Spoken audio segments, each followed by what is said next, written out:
कहते हैं देवलोक और पृथ्वी के बीच कभी 7 दरवाजे हुआ करते थे।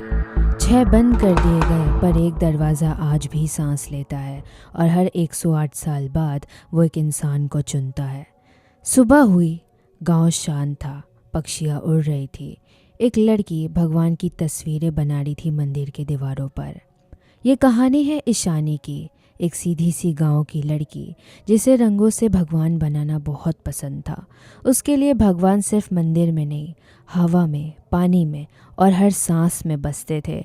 उस सुबह जब ईशानी उठी, उसकी हाथ की लकीरों में सिर्फ किस्मत नहीं थी, एक निशान था, सुनहरा, जिंदा और धड़कता हुआ। जैसे किसी ने ऊपर से कह दिया हो, अब तुम सिर्फ इंसान नहीं रही। एक पुराने पंडित ने ईशानी के देख के बोला, तुम द्वार वाहिनी हो बेटी, देवलोक की आखिरी दरवाजे की रक्षक। अगर वो दरवाज़ा खुला तो भगवान बच जाएंगे, पर तुम इस दुनिया से खो जाओगी। ईशानी की आंखें डर से भर जाती है। ईशानी ने पहली बार महसूस किया, भगवान होना सुंदर होता है, पर भगवान बनना बलिदान मांगता है। अचानक आसमान लाल हो गई, ज़मीन फट गई और एक राक्षस का छाया निर्माण हुआ।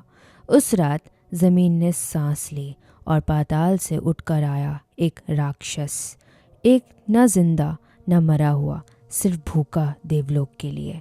त्रिशूल चमका चांदनी रात में और पहली बार ईशानी के हाथ में शास्त्र ने विश्वास चमका।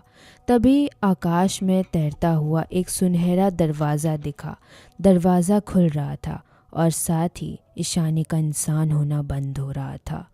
राक्षस ने चीख कर कहा, तो खुल जाएगी तो कभी वापस नहीं आएगी। ईशानी ने अपना हाथ दरवाजे पर दबा दिया। ईशानी ने आंखें बंद की और सिर्फ इतना कहा, अगर मेरी ज़िंदगी से दुनिया बची तो यही मेरी पूजा है।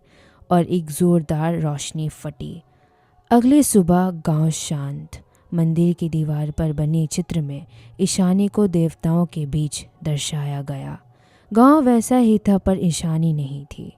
कुछ लोग ने देखा कि तस्वीर में एक लड़की भगवान के बीच खड़ी थी। कुछ आत्माएं जीने के लिए पैदा होती है और कुछ दुनिया को बचाने के लिए।